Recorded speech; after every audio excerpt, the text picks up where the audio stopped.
होता ही है कि जिस परिवेश में मैं पला बड़ा हूँ, साहित्यकारों के बीच में, तो लिखना पढ़ना तो हमारे खून में शामिल रहा है, हमेशा से खूब पढ़ा है। घर में सभी लोग पढ़ने के शौकीन थे, लगभग हर घर में उस समय किताबें पत्रिकाएं आया करती थी, वो चीज़ें थी। पर मेरा अभिनय में रुचि ज़्यादा थी, या निर्देशन में, या रंगमंच के दूसरी चीज़ों में, तो हम लोगों को तैयार स्क्रिप्ट्स मिला करती थी, लिखने की कभी ज़रूरत महसूस हुई नहीं। बीते दिनों कुछ योग संयोग ऐसे हुए हैं कि कुछ प्रोजेक्ट्स मुझे ऐसे करने पड़ गए जिसमें हमको स्क्रिप्ट्स खुद लिखनी थी। तब मुझे एक बात पता चली कि जब हम किसी दूसरे की लिखे हुए को करते हैं तो उन कहानियों में नाटकीय तत्वों की कमी होती है और उसमें हमें कुछ तकनीकी रूप से चीजें ऐड करनी पड़ती हैं। तो फिर यह समझ में आया कि जो लोग लेखन के माहिर होते हैं उनकी नाटकों से दूरी होती है, जो नाटकों में बहुत सिद्धस्त होते हैं वो चिंतन के और लेखन के मामले में उतने ही सक्षम हो, यह हर बार संभव नहीं होता। तो जब हमने खंगालना चालू किया मैंने अपने अंदर, तो मुझे ऐसा लगा कि लिखने के लायक कुछ कच्ची पक्की जो ककहरे होते हैं वो थोड़े अंदर मेरे अंदर मौजूद हैं और नाटक की भाषा भी मैं समझता हूँ। तो फिर मैंने स्क्रिप्ट्स लिखना शुरू की। जुडिशियल एकेडमी के लिए 3 या 4 नाटक हमने छोटे छोटे लिखने शुरू किए, कुछ गीत नाटक थे, कुछ नुक्कड़ थे, वो बढ़िया बन पड़े। लिटिल वर्ल्ड स्कूल चिल्ड्रंस के लिए आपने जी उनमें से बहुत सारे उन बच्चों के साथ हमने काम किया और उनको लेके हमने स्टेज शोज किए, वो बढ़िया इफेक्टिव गए। फिर जो लिटिल वर्ल्ड स्कूल है, सत्य प्रकाश स्कूल है, इन लोगों से हमारा संपर्क हुआ। इनकी कुछ विशेष अपेक्षाएं थी जो हम पूरी कर पाए। और जैसा कि मैंने आपको पहले बताया था कि यही स्क्रिप्ट की पहुंच मुंबई तक जब पहुंची तो उन्होंने माधव नाटक लिखने के लिए मुझे कॉल किया।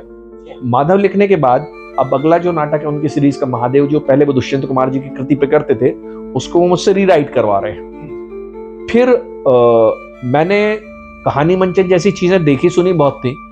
अब इसमें एक नया प्रयोग करके देखा कि कहानियां भी मैं ही लिखता हूं और उनका मैं आख्यान के रूप में प्रस्तुति देता हूं।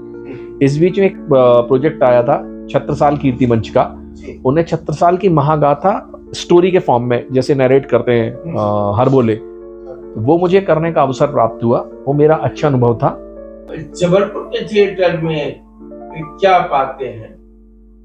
जबलपुर के थिएटर में जब हम लोग जो पिछले 30 सालों से नाट्य समारोह कर रहे हैं उसके अनुभव से हम बताते हैं कि जबलपुर का जो सुधी दर्शक है वो बहुत ही मैच्योर हो चुका है। भारत के सबसे प्रबुद्ध दर्शकों में से एक जबलपुर का है और ये वैरायटी ऑफ ड्रामा देखता है और ड्रामे को समझता है।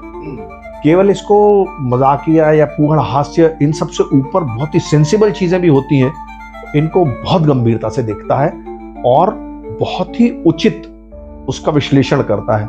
आलोचना समालोचना करना भी ये जानता है। तो ये एक बहुत अच्छा सशक्त रंग समाज जबलपुर में है। अब वो जो मार्क्स बात बोल के चलेगा 1888 में, उनके बाद में जब लेनिन आए और लेनिन ने जिस तरीके से सत्ता ग्रहण की, तो बोला उन्होंने कि हम चुनाव कराएंगे इंटरिम गवर्नमेंट को हटा के, और जब चुनाव हुए उसमें खुद इनकी जो बोल्शेविक पार्टी थी वो हार गई। तो उन्होंने क्या बोल दिया कि देश के लोग जो हैं वो लोकतंत्र को समझने में सक्षम नहीं है और हम लोगों ने जो सोवियत बनाए थे वो ज्यादा डेमोक्रेटिक थे, तो अभी जब तक आप उतने इंटेलिजेंट नहीं हो जाते, पॉलिटिकली मैच्योर नहीं हो जाते, तब तक वील टेक केयर ऑफ। तो क्या 1990 तक उनकी डेमोक्रेसी के लिए लोग नहीं तैयार हो पाए? पेरेस्ट्रोइका और ग्लासनोस्त जो गोरबाचेव के समय में हुआ था, उसके पहले तक तो यूएसएसआर था। तो वो जो 15 देश 16 देश थे वो यूएस इनके साथ थे, जो बहुत संभ्रम की स्थिति में थे। तो वो इज्म धीरे धीरे टूटना चालू हुआ। तो मार्क्सिज्म गलत नहीं है, गलत कोई भी इज्म गलत नहीं होता, क्योंकि वो अपनी एक विचारधारा के साथ उसको इंटरप्रेट करने वाले सारी चीजें हो जाती है। मैं वही चाकू की बात बता रहा था ना आपसे, कि जिन परिस्थितियों में मार्क्स ने अपना मार्क्सवाद लिखा है, उस समय की जो परिस्थितियां थी देश काल की, उस जगह की जहां की वो बात कर रहे थे, वो भारत में लागू नहीं होता। देखिए यहां पे बात क्या होती है कि जो सत्ता है वो पूंजी की अनुगामी होती है, ठीक है। जहां कैपिटल होती है शासन तंत्र वहां होता है, क्योंकि पैसा चाहिए रहता है। तो मार्क्स ने कभी भी पूंजी की वकालत ना की हो ऐसा नहीं है, ना वो गरीबी का महिमा मंडन करता था। उसका कहना था पूंजी का हाथों में, संचालन सबके हाथों में होना चाहिए। वो ये बात बोलता था, बेसिक बात। ठीक है जी। ये हम मान गए हैं। तो फिर ये सारा होने के बाद माओवाद कैसे जन्मा? मैंने फिर बोला, अर्थ, अनर्थ और कुअर्थ, हम जितने भी अनुगामी होते हैं ना, वो सारे वादों को अपने हिसाब से टेलर मेड कर लेते हैं। भाई बिल्कुल सही है, आप सही कह रहे हो, इससे तो हम सहमत हो रहे हैं आपसे। थोड़ी सी असहमति और शंका के साथ सहमत हो रहे हैं। आपको मैं एक बात बता रहा हूं कि जो चर्चेस थे, मार्टिन लूथर किंग ने उनके खिलाफ झंडा खड़ा किया था। हाँ। चर्च था, वो स्वर्ग की टिकट बांट रहा था। हम्म। हमारे यहां पर सती प्रथा थी। नहीं, इसमें थोड़ा सा विवाद है। काय में? सती प्रथा में, क्योंकि अगर सती प्रथा होती जी हमारी पुरातन परंपराओं से, जी, तो बहुत सारी सतियों का विवरण होता है। ये एक मध्यकालीन यदि समस्या है। मध्यकालीन समय में भी यदि किसी कारण से कोई कुप्रथा आ गई थी, हम्म, या जो विधवा विवाह की बात नहीं थी, हम्म, या पुनर्विवाह की बात थी, तो राजा राम मोहन राय वगैरह ने जो आंदोलन किए, हाँ। विद्यासागर जी ने जो आंदोलन किए, उन सब ने कितने रिफॉर्मेशन किए। ब्रह्म समाज बना था, दयानंद सरस्वती जी आए थे। तो धर्म को युगानुकूल बनाने का काम यदि सहजता से नहीं हुआ, तो सब लोगों ने क्रांति का सहारा लिया, मगर वो क्रांति बौद्धिक की चेतना थी, लोगों को कन्विंस किया, और तो धीरे धीरे समाज बेहतर हुआ। पिस्टल और बंदूक और धमाके के साथ नहीं। जी, जिनने उसको उचित समझा उनने उनने भी किया। इसका ये मतलब हुआ कि आप इस बात से एग्री करते हैं कि जो सनातन परंपराएं हैं वो लचीली है, परिवर्तनशील भी है। एग्जैक्टली, एग्जैक्टली, रिजिडनेस नहीं है इसमें। नहीं है। और जो भी संतति और जो भी संस्कृति आगे बढ़ेगी या आगे दिखेगी, वो वही रहेगी जो लचीली रहेगी। जो लचीली रहेगी वो हाँ, और जो नहीं, देखिए कड़ा टूट जाता है, नरम झुक जाता है, फिर से खड़ा हो जाता है। आपके इस विचार से सहमत हूँ। अल्टीमेटली जब दोष दिया जाना होता है तो ब्राह्मणवाद, जिसकी परिभाषा जो ब्राह्मणवाद का आरोप को आरोपित करते हैं या उसको लांछित करते हैं, वो भी नहीं जानते कि व्हाट इज द ब्राह्मणिज्म। भाई मैं नहीं कह रहा हूं कि हमारे हिंदुस्तान में कोई अपराध नहीं हुआ, हम पूरे दूध के धुले रहे, इतिहास में हुआ है, जाति पात भी हुआ है, बहुत भयंकर हुआ है। अब जो बुद्ध को अपन मौलिक रूप से पढ़ते हैं तो बुद्ध बहुत अच्छे नजर आते हैं। उसके बाद अभी अपन देख रहे हैं कि हीनयान, महायान और बहुत सारे, अब तो नियो बुद्धिज्म, इसने तो एकदम से भारत को अनेकता में एकात्मता नहीं रहने दी, अनेकता में और विखंडन का वो शुरू कर दिया है। आप उनका देखते हो कि वामन मेश्राम का भाषण जी, अगर कभी नहीं देखा हो तो आप देख लीजिए। तो ये एक वर्ग संघर्ष जो पैदा हो रहा है, इस पे भी काम करने की जरूरत है। मेरा ये इच्छा है, थिएटर से अपेक्षा भी है, क्योंकि ये बहुत प्रभावशाली होता है। इसको एड्रेस थिएटर ने कभी नहीं किया। चीजें कोई छूटती नहीं है, कोई आज नहीं तो कल जो जिम्मेदार और सरोकारी रंगमंच है वो उस पर बात करता है, और इस पे भी आज नहीं तो कल बात जरूर होगी। इसमें करना चाहिए। ऐसे हर मुद्दे जो समाज के उन्नयन के लिए आवश्यक है या किसी भी तौर पे वो गति को बाधा डाल सकते हैं, उन सब पे थिएटर को फोकस करना चाहिए, और करता है। मतलब आप जो इज्म है, वादों के प्रति आप बहुत सख्त है कि इसको इस तरह से नहीं होना चाहिए। कोई भी वाद जो है वो अपनी तात्कालिक परिस्थितियों में लिखा गया है, ये बनाया गया। हाँ, जिसने भी बनाया है उसका अपना एक नजरिया है, उसकी अपनी सोच है, उसका एक सीमा है, भौगोलिक सीमा भी, बहुत सारी सीमाएं। हाथी को अंधे का हाथी, जो जहां से देख रहा है वो वैसा इंटरप्रेट कर रहा है। आपको किसको फॉलो करना है, इसके लिए आपको सुनो सबकी, करो मन की। भारत में देखिए, आजादी के बाद में विमेन लिबरेशन का कांसेप्ट आया 55 के आसपास जी, और यूरोप से आया। मैं जो आयातित विचारधारा लिखता हूँ ना, शब्द एक बड़ा कसैला सा लगता है। हमारे मनोहर बिलोरी जी को तो बहुत तकलीफ होती है उस शब्द से।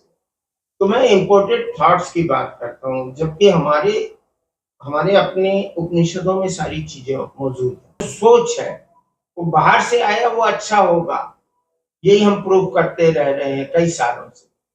ह्यूमन लिबरेशन के मामले में भी बहुत सारे संकीर्ण वो है, जबकि हम ह्यूमन एम्पावरमेंट की बात करते हैं। देखिए, मैं एक बात बताऊं, वीमेन एम्पावरमेंट का जो इतिहास है वो बहुत पुराना है, बहुत पुराना है। मतलब फ्रेंच रेवोल्यूशन से यदि हम बात करें या उसके और भी पहले से बात करें, तो महिलाओं ने कंधे से कंधा मिला के हर क्रांति में, हर आंदोलन में साथ दिया है, बट उसको कभी भी ड्यू रिस्पेक्ट नहीं मिला।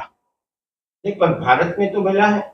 मैं बता रहा हूं, अभी आपने पश्चिम की बात की ना, मैं पश्चिम की बात तो कर रहा हूं। पश्चिम को तो स्वीकार नहीं कर रहा हूं ना, मैं उसको आयतित तो मैं आपको क्या बोल रहा हूं कि यदि आप बोलेंगे तो वो वहां तो नारी को बहुत ज्यादा परतंत्र रखा गया है, वो नारी स्वतंत्र की बात हमको क्या सिखाएंगे।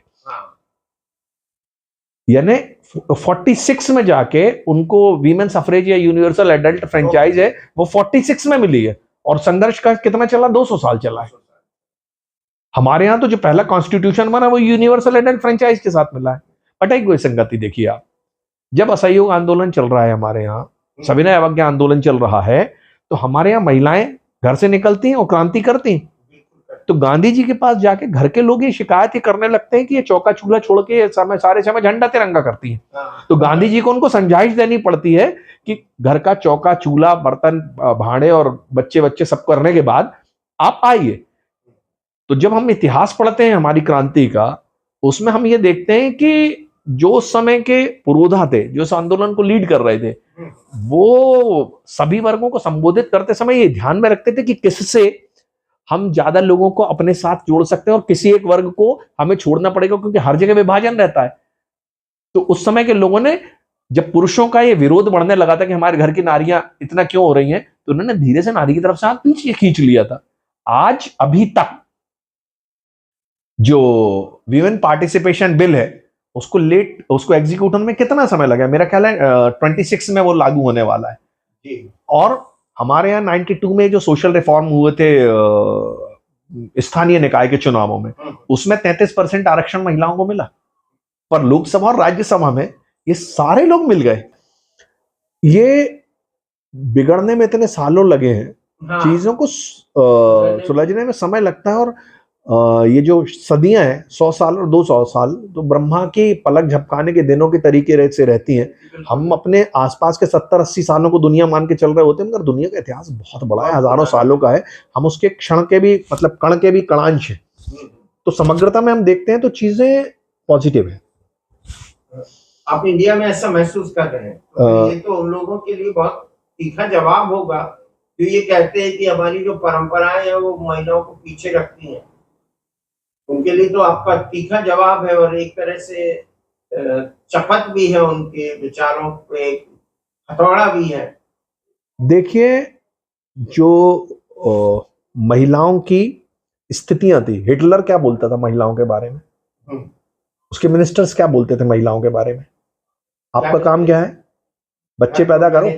हाँ, वो क्रॉसेस देता था, 2 बच्चे दोगी तो सिल्वर दूंगा, 4 दोगी तो ये ब्रांज दूंगा, सिल्वर दूंगा, 8 दोगी तो गोल्ड क्रॉस दूंगा। मतलब बच्चे पैदा करो, आप केवल, आपका वही काम है, और उनको हीरो बनाओ और उनके फ्यूरर की शान में आप करो। उसने महिलाओं को इसके लिए असाइन किया हुआ था, हिटलर ने।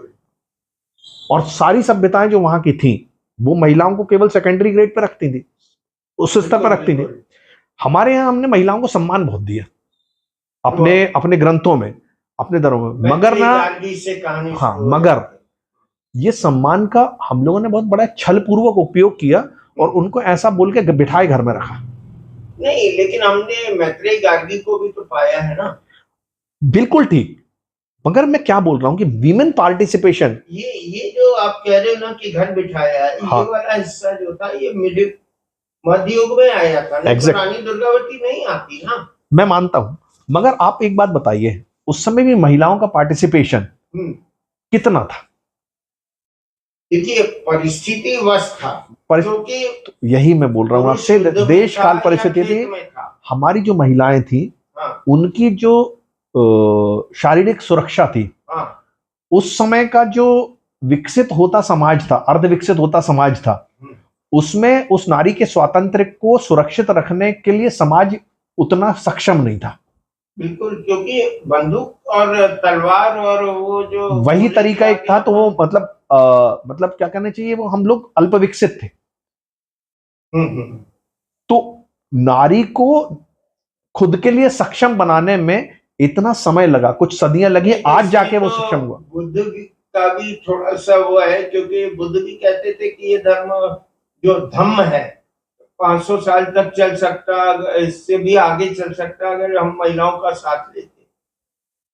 ये बुद्ध हम्म, ने कहा है। बिना महिलाओं की सृष्टि हो ही नहीं हो सकती ही है। नहीं सकती। ये हमारे समाज में हमने ना बहुत छलबल कौशल से महिलाओं की ऊर्जा को सेकेंडरी बना के रखा। ये पुरुष का भय रहा है, ये किसी भी संस्कृति में है। उन्होंने महिमा मंडन किया, सब कुछ किया, मगर कुछ ना कुछ कारण से उनको ना ये मातृशक्ति, महान शक्ति और आप घर की ऊर्जा और सब कुछ करके उनको कन्फाइंड कर दिया। अब धीरे धीरे वो सारी चीजें सुधर रही हैं। अब घर में पुरुष खाना बनाए और महिला नौकरी करे, इस बात को गलत नहीं समझा जाता और लोग इसकी हंसी नहीं उड़ाते। कुल मिला के आपने दिल जीत लिया इस पॉडकास्ट में। जी। और ऐसा लग रहा है कि मैं जिस जिस व्यक्तित्व को एक ऐसा स्केच में और बंधा हुआ पा रहा था कि किसी खास विचारधारा में बंधे हैं आप, लेकिन मुझे अब ऐसा बिल्कुल कॉन्फिडेंट हूँ कि आप राष्ट्र के प्रति और मानवता के प्रति सजग पहलुआ हैं। मैं आपके प्रति कृतज्ञता व्यक्त करता हूँ।